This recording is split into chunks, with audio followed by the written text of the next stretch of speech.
안녕하셨습니까? 반갑습니다. 우리 귀한 참여에 감사를 드립니다.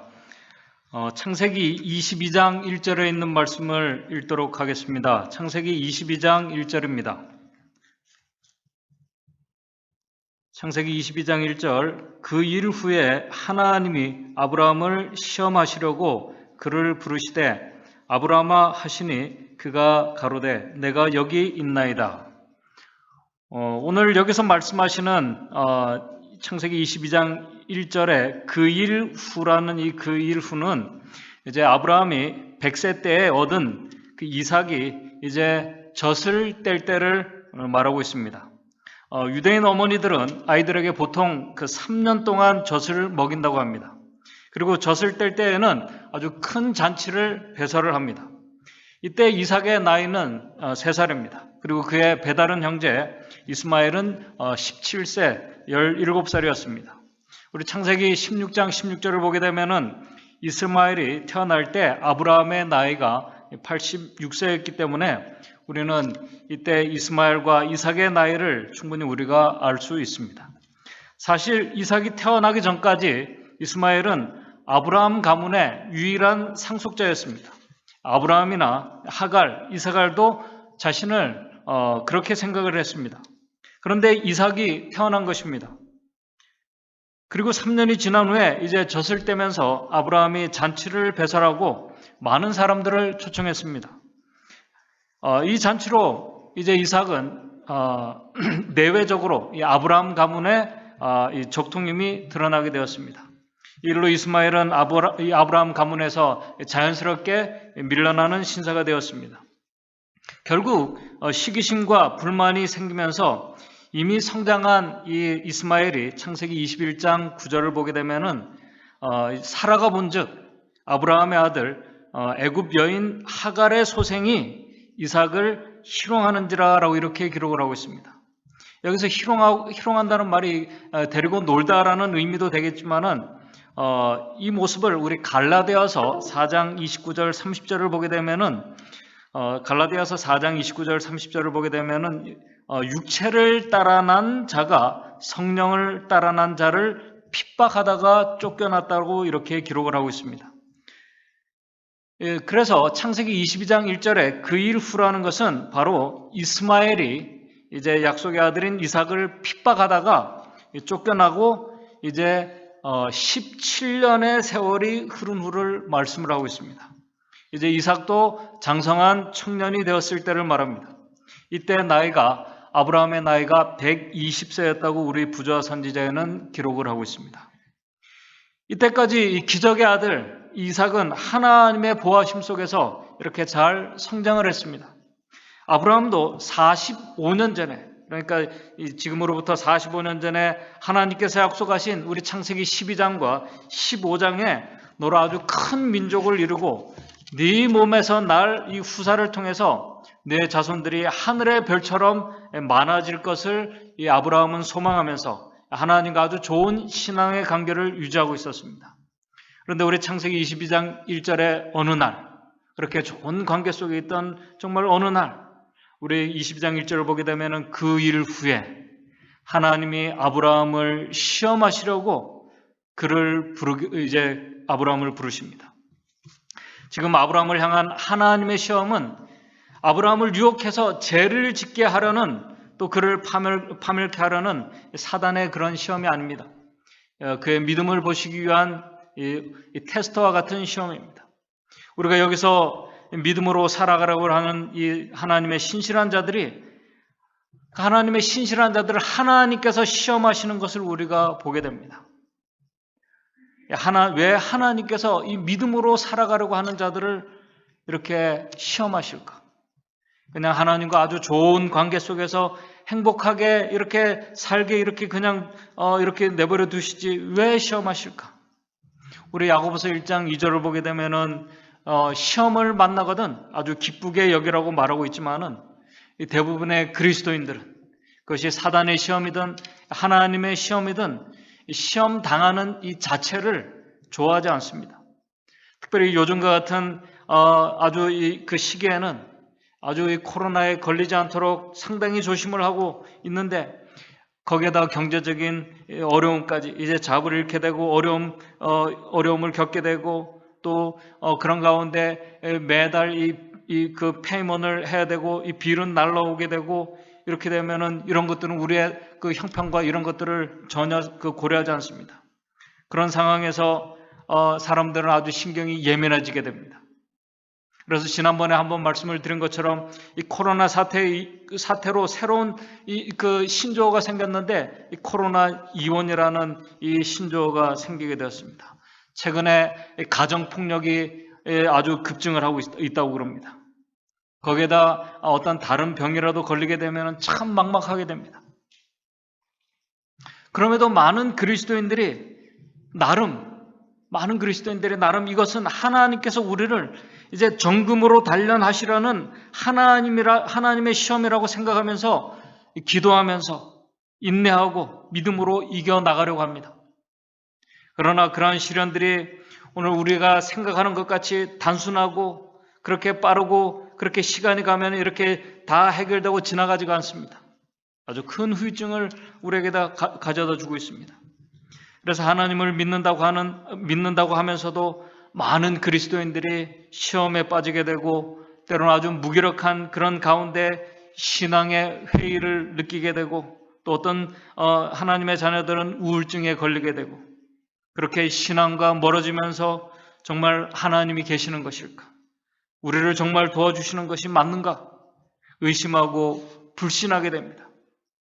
그런 가운데 또 우리가 성경을 통해서 알게 된 하나님의 그 특별히 이 종말의 예언들이 이제 마지막 때에 이렇게 성취되어 가는 것을 보면서 그런 상태에서 자신의 모습을 볼 때 정말 내가 예수님께서 오실 때 구원 얻을 수 있을까? 자신의 모습을 보면서 구원의 확신은 이제 사라지고 과연 이런 상태에서 정말 주님을 우리가 기쁨으로 맞이할 수 있을까? 그렇게 고민하는 성도들이 있는가 하면은 아예 신앙 자체를 포기하고 이제 세상으로 깊이 빠져나가는 분들도 있습니다. 하여튼 이 시험에 빠지게 되면은 믿음과 신앙에 문제가 생기게 되는 것입니다. 창세기 22장의 이 아브라함의 시험은 그런 특별히 사단의 시험도 아닌 지금까지 아브라함이 믿고 의지하는 하나님께로부터 온 시험입니다. 오늘 이 시간 이 시험의 내용을 우리 모든 성도님들은 너무나 잘 아십니다. 이 시간 이 아브라함의 우리가 잘 아시는 이 시험을 우리가 다시 살펴보면서 오늘 이 마지막 예언이 성취되어 가고 있는 이때 우리가 배워야 할 이 교훈을 좀 같이 생각해 보고자 합니다. 많은 그리스도인들도 그렇습니다. 저도 그렇습니다. 생각지 않은 어려움들과 문제들을 만나게 되면은 처음에는 우리가 나름대로 믿음으로 질문을 합니다. 하나님께서 왜 나를 시험하시는 것일까? 하나님께서 나를 시험하시는 그 목적이 무엇일까? 정말 내가 이 시험을 통과하게 될 때 하나님께서 나를 향한 그분의 이 계획이 무엇일까? 우리의 가정을 향한 하나님의 계획이 무엇일까? 나를 하나님께서 어떻게 인도하실까?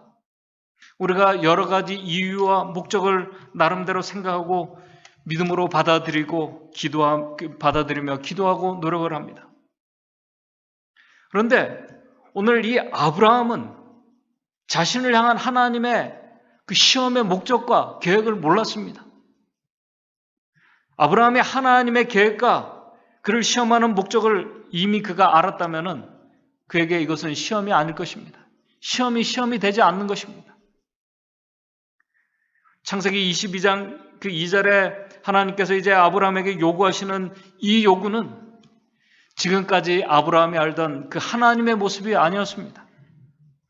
정상적인 사람은 도저히 받아들일 수 없는 아주 잔인한 요구를 하나님께서 지금 아브라함에게 하고 있는 것입니다.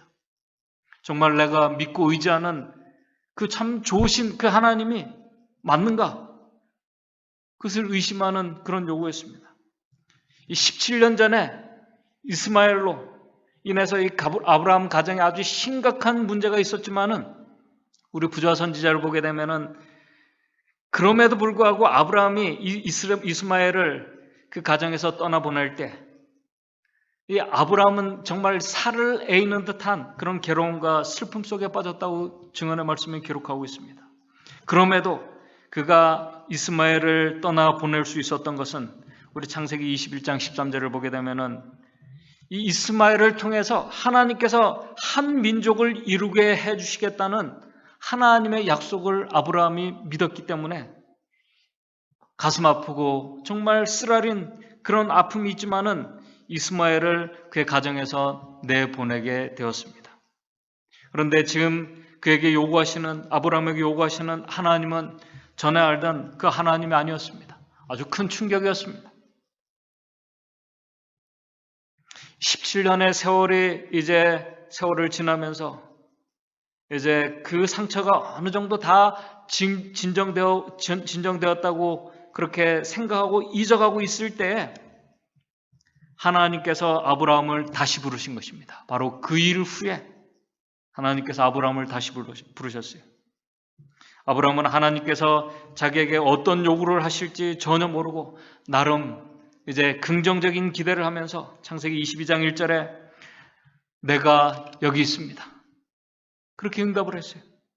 그런데 하나님께서 22장 2절에 이렇게 아주 잔인한 요구를 하십니다. 여호와께서 가라사대 네 아들 네 사랑하는 독자 이삭을 데리고, 아주 독자입니다. 네가 사랑하고 네 사랑하는 독자를 데리고 모리아 땅으로 가서 내가 네게 지시하는 한 산, 거기서 그를 네 번제로 드리라. 번제를 드린다는 것은 죽여서 불로 태워서 제사를 드리는 것을 말합니다. 100세 때 하나님의 정말 귀한 섭리와 능력을 얻은 이 귀한 아들, 하나밖에 없는 독생자 이삭을 죽여서 불로 제사를 드리라는 것입니다. 아마 아브라함은 이 지시를 받았을 때 아마 자기의 길을 의심했을 것입니다. 내가 정말 잘못 들었나? 내가 잘못 들었나? 분명히 이삭을 통해서 그의 자손이 하늘의 별처럼 모래처럼 많게 될 것이라고 하나님께서 약속을 하셨는데 이 이삭이 죽으면은 어떻게 그 약속이 성취될 수 있을까? 성취될 수 없지 않습니까? 아직 이삭은 장가도 가지 않았습니다. 그런데 어떻게 하나님의 그 약속이 성취될 수 있습니까? 그리고 하나님 잘 아시는 것처럼 분명히 내 아들, 네가 사랑하는 독자라고 그렇게 말씀하지 않았습니까?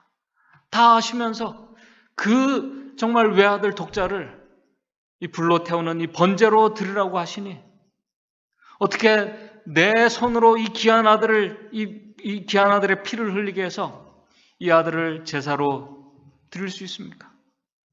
불가능한 일처럼 보였습니다. 그때 아브라함은 분명히 생각했을 것입니다. 우리 하나님께서 살인하지 말라고 그분께서 말씀하신 그 하나님, 살인하지 말라고 하신 그 하나님의 말씀과 지금 이것은 모순되는 그 말씀을 하나님께서는 결코 하실 분이 아니라고 그렇게 생각했을 것입니다. 이것은 분명 하나님의 음성이 아니야. 내가 지금 사단에게 기만을 당하고 있는 거야. 강한 의심의 마음이 그의 마음에서 들었습니다. 내가 아는 하나님은 결코 그렇게 모순된 분이 아니야. 이 갈등과 번민, 오늘 우리는 아브라함의 그 심정을 오늘 우리는 결코 이해할 수 없습니다. 사실 성경에 이렇게 단순한 문장이 있지만은 아브라함의 이 시험을 통해서 지금 아브라함은 하나님과 아브라함 이 관계 속에서 아브라함이 아주 몸부림치고 있는 모습을 우리가 이 증언의 말씀, 이 부조와 선지자를 보면 우리가 알 수 있습니다. 아브라함은 하나님의 이 요구에 아주 깊은 충격을 받았습니다. 의심의 마음도 생겼습니다. 이때 사단이 아브라함의 마음에 의심을 불어넣었다고 우리 증언의 말씀은 기록을 하고 있습니다. 그러면서도 아브라함은 하나님과 이 바른 관계를 유지하기 위해서 그리고 하나님의 요구를 어떻게든지 수행할지 고민하면서 우리 전에 해본 적이 없는, 지금까지 한 번도 해본 적이 없는 그런 간절한 기도를 드렸다고 우리 증언의 말씀에 기록을 하고 있습니다. 그러면서 아브라함이 분명히 전에 소돔과 고모라를 하나님께서 멸망시키실 때 하나님께서 이 소돔과 고모라를 멸망시킨 그 이유와 하나님의 계획을 천사를 보내서 알려주셨던 것을 그가 기억을 했어요. 그리고 이삭에 관한 이 약속의 아들을 전달한 이 천사를 기억하면서 내가 다시 한번 하나님의 이 요구를 확인해 봐야게 돼요. 그리고 이 아주 신락 같은 희망을 가지고 이 아브라함은 그가 전에 천사들과 만난 곳으로 가보았다고 그렇게 기록을 하고 있습니다. 그리고 거기서 기도하면서 기다렸습니다. 그러나 그곳에서 아무 음성도 들리지 않았습니다. 천사도 만나지 못했습니다. 오히려 그의 귀 속에는 네 아들, 네가 사랑하는 네 독자를 데리고 가라는 하나님의 명령이 그의 귀에 쟁쟁 이렇게 울리고 있었다고 그렇게 기록하고 있습니다. 지체할 수가 없었습니다. 하나님과 딜을 하고 싶은데 그것도 안 됩니다. 하나님을 설득할 수 있는데 설득할 수가 없습니다. 깊은 침묵과 절망 가운데서 아브라함은 하나님과의 이 관계 속에서 몸부림치면서 그가 어두운 이 새벽에 다시 집으로 돌아왔습니다. 지금까지 밝고 좋았던 이 세상이 다 어두워 보였습니다. 전에 아름답고 좋아 보였던 그런 것들이 이제는 하나도 좋아 보이지 않았습니다. 눈에 들어오지 않았습니다. 아무것도 아브라함의 눈과 귀에 들어오지 않았습니다. 그의 마음을 유래해주고 용기를 주는 사람이 아무도 없었습니다. 고민이 되었습니다. 이삭 대신에 차라리 내가 죽는 것이 낫겠지. 내가 낫지 않을까? 그렇게 고민하던 아브라함은 결국 하나님의 지시에 순종하기로 결심합니다. 그리고 아내와 아들에게 그 사실을 알리지 못하고 이른 새벽에 고이 잠들고 있는 이 아들 이삭을 깨워서 이제 모리아 산을 향한 3일간의 여정을 떠나게 됩니다. 그는 분명히 모리아 산으로 가는 이 3일간의 여정 속에서 또다시 하나님께서 정말 이삭을 요구하신 것일까? 이 번제로 드리라고 하신 것이 맞는 것일까? 이 요구를 통해서 하나님께서 도대체 어떤 유익을 얻게 되는 것일까? 하나님의 말씀에 순종하는 나에게는 어떤 축복들이 오는 것일까? 생각을 해도 도저히 답이 나오지 않는 것입니다. 그러면서 분명 우리 아들을 향한 하나님의 계획이 무엇인지 내가 알 수 있게 해달라고 그가 분명히 그 3일간의 여정을 떠나면서 그가 기도했을 것입니다. 사랑하는 아들, 그리고 두 종과 그 여정에서 그는 말이 없었습니다. 이때 아브라함의 마음의 상태를 우리 부자 선지자 151쪽에는 이렇게 기록하고 있습니다. 아브라함이 여태껏 경험했던 것 가운데 가장 길었던 그 하루는, 이제 처음 출발했을 그 하루는 이제 천천히 저물어 갔다. 그의 아들과 하인이 자고 있는 동안에 그는 기도로 밤을 새우며 3일 동안 이 아브라함은 잠을 잘 수가 없었어요. 기도로 밤을 지새우며 아직도 어떤 하늘의 사자가 찾아와서 시험은 이것으로 넉넉하며 네가 그렇게 고민하고 투정하면서 그렇게 한 것으로 넉넉하니 이제 됐다라고 하는 넉넉하며 청년은 그 아들은 아무런 해를 받지 않고 그의 어머니에게로 돌아가게 될 것이라고 말해주기를 바랬다. 그러나 아무 말이 없었어요. 그러나 그의 고통당하는 영혼에게는 구원이 이르러 오지 않았다. 또 긴 하루와 겸비와 기도의 밤이 지나갔으나 그를 무자하게 만들게 될 명령만 그의 귀에 쟁쟁하였다. 라고 이렇게 기록하고 있어요. 사실 이 3일간의 여정, 아브라함 마음만 먹으면 충분히 돌아갈 수 있는 시간입니다. 아브라함이 핑계만 대면은 다시 돌아갈 수 있는 충분한 명분을 가질 수 있는 시간입니다. 여러 가지 이유를 아마 아브라함도 생각해내면은 그가 돌아갈 수 있는 이유와 명분을 가질 수 있는 시간입니다. 아마 오늘 우리가 처한 이런 지금과 같은 시기면은 아브라함이 아마 이렇게 얘기했을 것 같아요. 저 같았으면 하나님, 지금 이 코로나 바이러스 때문에 보십시오. 온 나라가, 온 세상이 다 지금 심각하게 있습니다. 하나님, 나라에서 집에 있으라고 그럽니다. 나가지 말라고 그럽니다. 하나님, 나가지 말라고 그래. 하나님, 교회에서 모이는 것도 지금 중지하라고 그럽니다.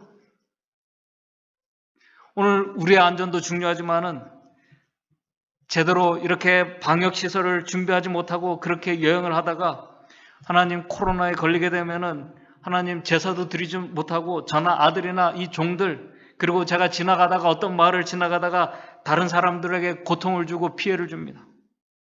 하나님, 다른 사람 안전도 중요하지 않습니까? 하나님, 그러니까 며칠만 기다려 주십시오. 또 이렇게 생각할 수도 있습니다. 하나님, 빌도 내야 되고 이 페이먼 다 주님, 제가 다 해결하고 깔끔하게 주님 말씀에 순종하겠습니다. 하나님과 충분히 타협할 수 있는 시간입니다. 3일의 시간, 충분히 타협할 수 있는 시간입니다. 상황이 아주 반전될 수 있는 것을 요구하고 기다릴 수 있는 시간입니다. 그렇다고 아브라함이 그렇게 타협하고 합리화하려고 해도 누가 당신 그렇게 하면 잘못됐어 라고 말할 수 있는 사람이 아무도 없었습니다. 만약에 몸이 좋지 않다면 하나님, 제가 건강을 좀 회복하고 그때 주님 말씀을 좀 생각하면서 그 말씀에 하나님의 말씀이 타당한지 제가 좀 생각해 보겠습니다. 주님, 이 말씀이 너무나 중요하고 심각하기 때문에 제가 좀 지혜로운 사람들, 믿음 있는 사람들과 좀 의논하고 조언을 얻은 다음에 제가 이 문제를 해결하겠습니다. 조금만 생각할 시간을 주십시오. 그렇게 아브라함은 하나님과 타협할 수 있는 충분한 시간이 있었음에도 그는 집으로 돌아가지 않았습니다. 사실 아브라함이 처음부터 이 말도 되지 않는 이 여정을 떠나지 않아도 누구 하나 뭐라고 할 수 있는 사람은 아무도 없었습니다. 아마 오만 생각이 그의 머릿속에서 교차하고 있었을 것입니다. 아까 말씀을 드린 것처럼 증언의 말씀은 바로 그러한 때 사단이 그의 마음속에 아주 강한 의심과 불신의 마음을 집어넣었다고 기록하고 있습니다. 그러나 성경 말씀과 증언의 말씀은 아주 이 아브라함이 단호하게 그 모든 것을 물리치고 이제 그가 모리아산으로 계속 여정을 떠났다고 이렇게 기록을 하고 있습니다. 어떻게 그럴 수 있을까? 우리 증언의 말씀을 보면은 아브라함이 하나님의 요구에 대해서 한마디 불평하거나 의심하거나 주저했다는 기록이 없습니다. 그럴 때마다 그는 하나님의 선하심, 하나님께서 지금 아브라함에게 요구하신 것은 인간적인 생각으로 볼 때 결코 선한 일이 아님에도 불구하고 그는 하나님에 대한 어떠한 잘못된 어떤 생각도 하지 않았습니다. 그는 오로지 하나님의 선하심과 하나님의 그 말씀하신 것의 진실하심과 약속의 신실하신 그 증거들을 그가 생각하면서 그의 영혼을 강건하게 했다라고 우리 부자 선지자의 기록을 하고 있습니다. 사실 성경의 이 말씀과 증언의 말씀의 이 문장, 짧은 이 문장을 우리가 어떻게 다 설명할 수 있겠습니까? 하나님을 온전히 신뢰하는 자들이 당하는 이 시험들, 우리를 테스트하는 이 시험들에 분명히 희생이 따릅니다. 희생이 따릅니다. 아브라함은 집과 고향을 버리는 것뿐만 아니라 지금 받아들일 수 없는 그의 귀한 이 아들을 정말 희생하는 그런 희생이 따르는 것입니다. 하나님의 말씀에 순종할 때 그의 귀한 아들을 잃어버리게 됩니다. 그리고 그렇게 하나님의 말씀에 우리가 또 순종하는 것은 또 오늘 우리의 그 가족들이나 주변 사람들이 이해하지 못할 때가 너무나 많습니다. 아브라함도 도저히 이 주변에 있는 사람들이 그 말을 하게 되면 이해할 수 없는 것입니다. 이것은 당연해요. 왜냐하면 자신도 하나님께서 요구하시는 이 시험을 이해하지 못하고 설명할 수 없는 지금 그 순종을 하고 있기 때문에 그렇습니다. 하나님의 말씀에 순종하는 것 우리가 다 설명할 수도 없습니다. 여기 아주 중요한 교훈이 있는 것입니다. 마지막 때에 우리 요한계시록 보게 되면은 여자의 남은 자손들의 특징 가운데 하나가 하나님의 계명을 지키는 자들이라고 말씀하고 있습니다. 이 말씀은 그냥 이 십계명의 조항들을 그 십계명의 조항들만 지키는 것을 문자적으로 지키는 것만을 말씀하고 있는 것이 아닙니다. 이 말씀은 하나님의 계명들을 지킨다는 이 말씀은 하나님께서 명하신 것들에 순종하는 자세를 가진 백성들을 말씀하고 있는 것입니다. 그들이 가진 진리대로 사는 백성들을 말씀하고 있는 것입니다. 하나님께서 명하신 것은 아브라함처럼 이 고통스럽고 또 시련이 오고 모든 것을 다 잃는다 해도 그 고통 속에서 하나님께서 지시하신 대로 모리아 산으로 가는 것을 말씀하고 있는 것입니다. 이 과정을 우리가 온전히 이해할 수 있고 설명할 수가 없습니다. 아브라함도 그렇게 설명할 수 있고 이해할 수가 없었기 때문에 당연한 것입니다. 그것을 이해해 주는 사람도 아무도 없습니다. 만약 우리가 그럴 때 어떤 사람들이 우리의 모습을 보면서 어떻게 저 사람은 융통성 하나 없는 아주 참 고지식한 사람이라고 그렇게 얘기할 수도 있습니다. 오해와 불만과 비난까지 받을 수 있습니다. 그래서 하나님의 이 마지막 백성들, 우리 요한계시록 14장 12절에 이 백성들의 특징이 이 성도들의 인내가 바로 여기 있다라고 그렇게 말씀하고 있는 것입니다. 사실 제가 이 말씀을 아브라함의 말씀을 하고 있지만은 아브라함이 감당하며 모리아산으로 가는 이 과정을 우리가 정말 어떻게 온전히 그것을 다 이해할 수 있겠습니까? 그러나 오늘 우리가 특별히 마지막 하나님의 백성들이 가지고 있어야 할 아주 중요한 신앙의 태도입니다. 그렇게 아브라함이 마음속에 투정하면서 3일간의 그 어둡고 긴 여정을 그가 하고 있을 때, 이제 3일째 되었을 때 그 눈앞에 저 멀리서 하나님께서 지시하신 모리아산이 보입니다. 우리 창세기 22장 4절을 보게 되면 이렇게 나와 있습니다. 제3일에 아브라함이 눈을 들어 그것을 멀리 바라본지라. 바로 그때 우리 부자 선지자에는 이렇게 기록하고 있습니다. 아브라함은 약속의 표인 영광의 구름이 모리아산 위에 배회하고 있는 것을 보았다.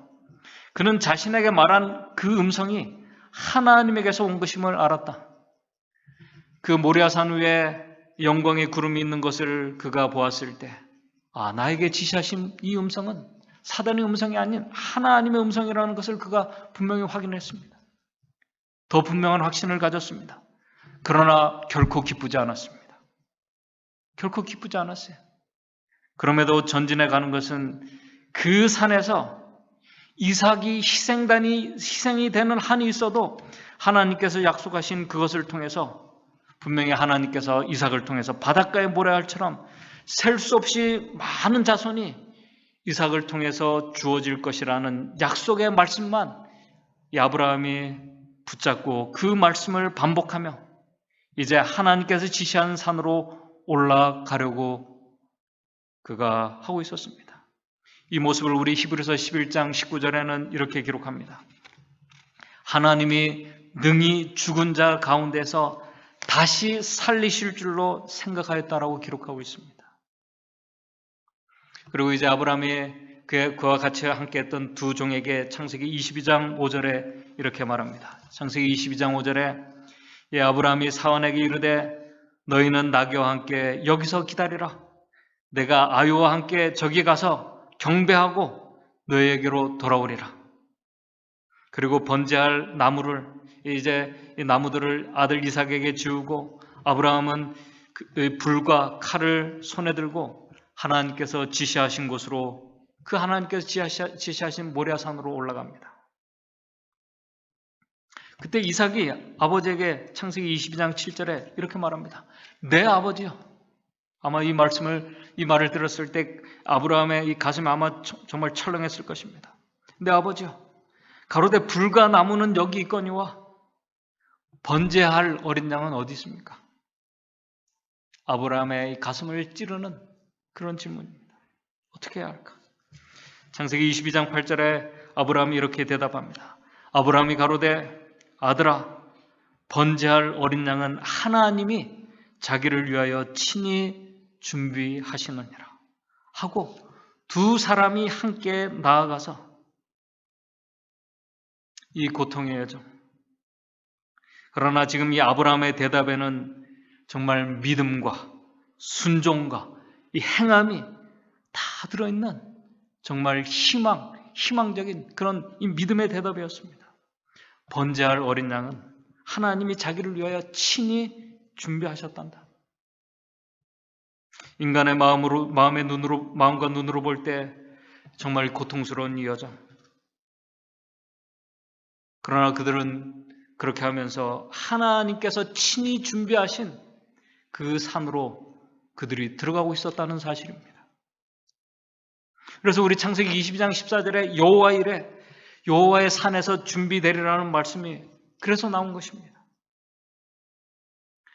아브라함은 이 시험을 통해서 그는 하나님께서 친히 준비하신 장소로, 하나님께서 그를 위해서 친히 준비하신 장소로, 하나님께서 친히 기다리고 계신 그 장소로, 그 축복의 산으로 가고 있었다는 사실입니다.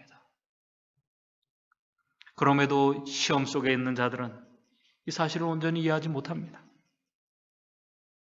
만약에 바로 그 모리아산 앞에서 아브라함과 이삭이 하나님께서 친히 준비하신 그 산 앞에서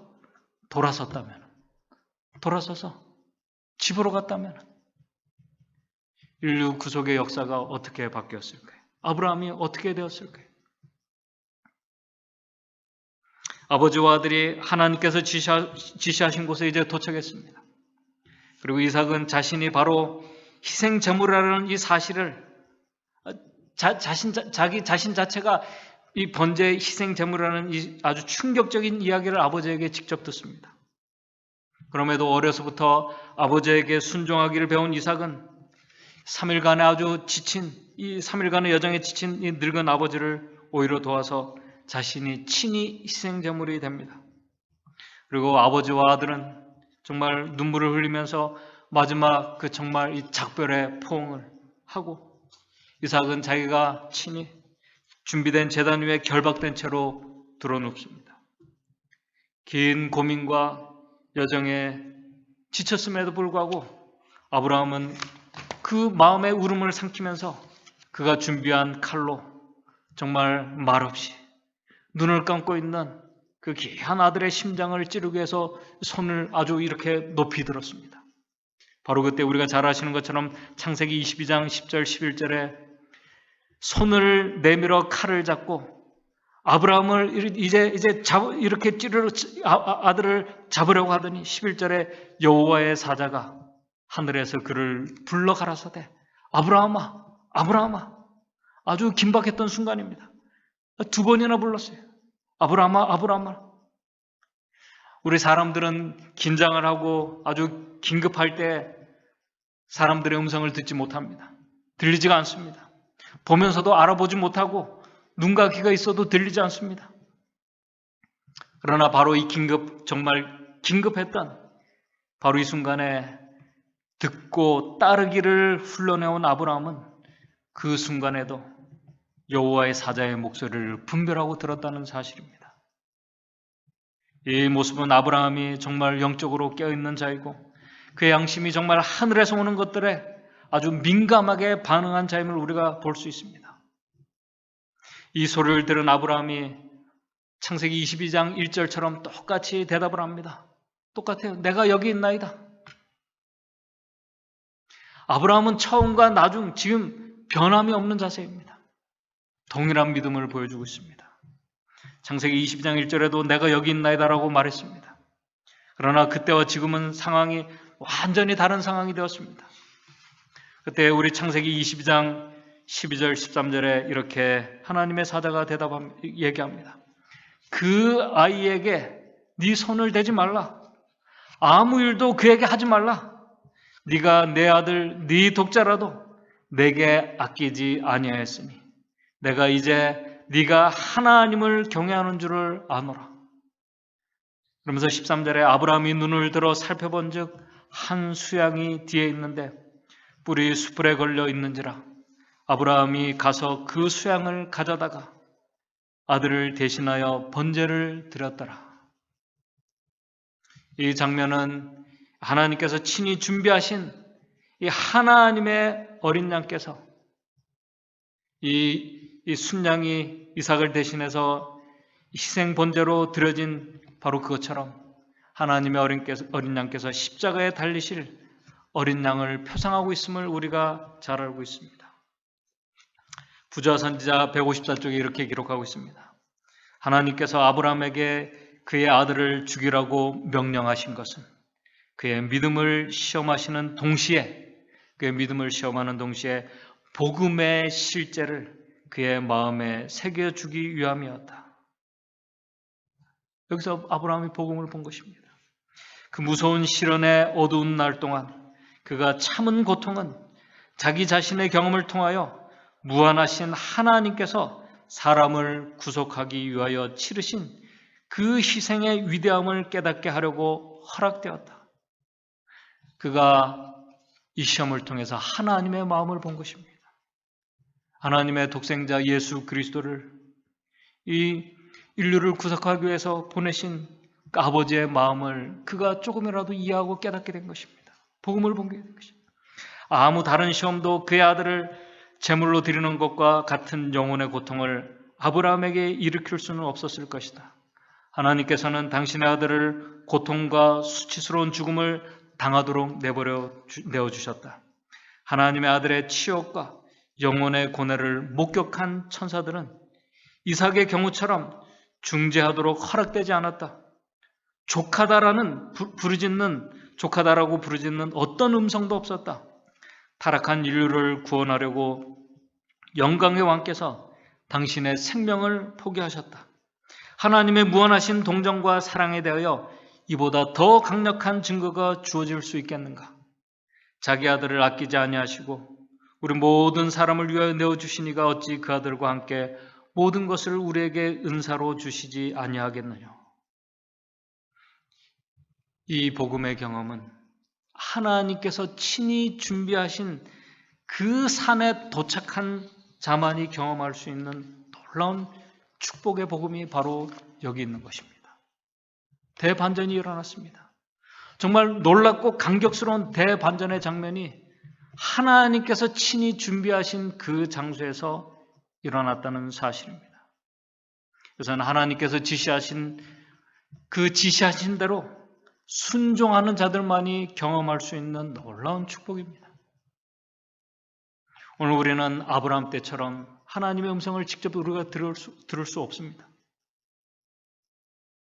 그러나 우리는 하나님의 말씀인 성경을 통해서 하나님의 음성을 우리가 들을 수 있습니다. 볼 수 있습니다. 그런데 오늘 우리에게 더 중요한 것은 하나님께서 우리에게 지시하신 그 말씀대로 우리가 그대로 사는 것입니다. 우리 제7안식일 예수재림교인들은 하나님의 계명을 가진 그 백성들입니다. 그 교회입니다. 우리가 진리를 가졌고 특별한 이 교리를 가진 이 백성들입니다. 마지막 예언이 어떻게 성취될지를 알고 있는 예언의 백성들입니다. 오늘 우리는 그러한 계명, 진리, 예언을 우리가 잘 알고 믿고 우리가 가르치고 있습니다. 그런데 더 중요한 것은 우리가 계명대로, 진리대로 사는 것입니다. 우리 자신이 예언의 백성이 되는 것입니다. 믿는 대로 사는 것, 주님께서 말씀하신 대로 사는 것 정말 중요합니다. 말씀하신 것을 지키고 그대로 사는 것, 때로는 너무나 힘들고 어쩔 수 없는 그런 상황에서 우리가 타협하고 싶지만은 때로는 우리가 합리하고 싶지만은 그렇게 하지 않고 순종하는 것.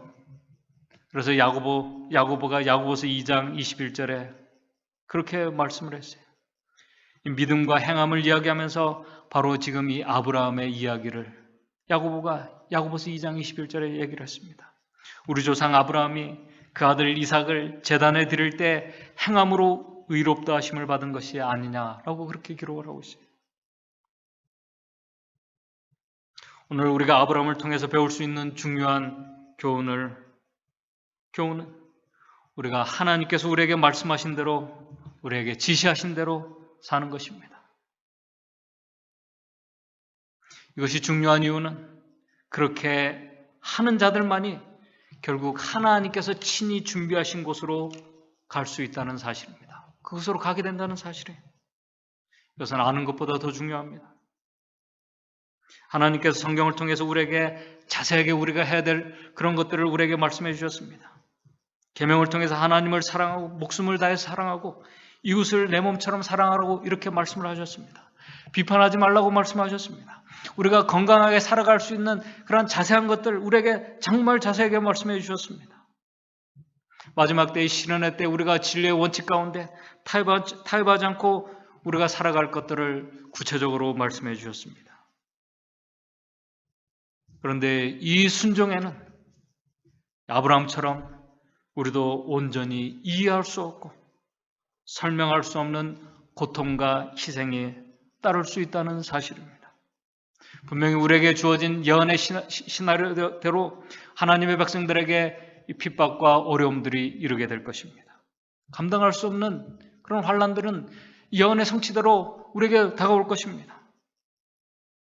문제는 그러한 때 우리가 하나님의 말씀대로 그분의 지시대로 우리가 사느냐 하는 것입니다. 그래서 이 마지막 하나님의 백성들의 특징 중에 하나가 하나님의 계명, 율법을 우리에게 주셨다는 것은 뭐냐면은 우리가 하나님의 말씀에 순종하고 그 계명을 지킬 때 아브라함이 그렇게 할 때 하나님께서 친히 준비하신 이 축복의 산으로 그가 묵묵하게 이렇게 가고 있었던 것처럼 오늘 우리도 하나님의 말씀에 순종할 때 우리를 하나님께서 친히 준비하신 갈바리로 인도하신다는 사실입니다. 그래서 하나님의 계명, 이 율법이 우리를 어린 양께로 인도하는 몽학선생이라고 그렇게 말씀하신 것입니다. 그렇게 순종하는 자들만이 결국에는 하나님께서 당신의 사랑하는 자들을 위해서 친히 준비하신 정말 나중에 먼 하늘 시온산에 하나님께서 지시하신 곳에 들어가게 되는 것입니다. 하나님의 약속의 말씀을 끝까지 믿고 그대로 지키는 자들만이 경험할 수 있는 이 아름다운 인생의 그 극적인 결말을 그리고 아주 극적이고 감격스러운 이 반전이 오늘 저와 여러분들 이 방송을 듣고 계신 우리 모든 성도님들의 여러분들의 인생에서 여러분들의 신앙생활에서 꼭 있게 되기를 바랍니다. 한 주일 어려움 속에서 우리가 말씀에 순종함으로 인해서 하나님의 계명에 순종함으로 인해서 우리가 하나님께서 친히 준비하신 우리 십자가 앞으로 우리가 나아가는 경험을 하고 그러한 우리의 매일의 삶의 반복을 통해서 우리가 하늘 시온산에 하나님께서 친히 우리를 위해서 준비하신 하늘 시온산에 더 가까워지는 우리 모든 성도님들의 삶이 되시기를 간절히 바라면서 말씀을 마치도록 하겠습니다. 하늘에 계신 하나님 아버지, 아브라함의 시련과 고통과 또 하나님과의 관계 속에서 그가 몸부림치면서 하나님의 말씀에 순종하면서 그가 친히 하나님께서 준비하신 곳으로 향했던 것처럼 우리가 하나님의 말씀에 순종하면서 우리 하나님께서 친히 준비하신 이 십자가 앞으로 우리가 매일 가는 경험을 할 수 있도록 도와주시옵소서. 그 경험이 우리를 정말 하나님께서 친히 우리를 위해서 준비하신 영원한 하늘 시온산으로 우리를 인도하는 귀한 하나님의 섭리임을 우리가 믿고 하나님의 말씀에 순종하는 우리의 삶이 될 수 있도록 주님 인도해 주시옵소서. 예수님의 이름으로 기도드리옵나이다.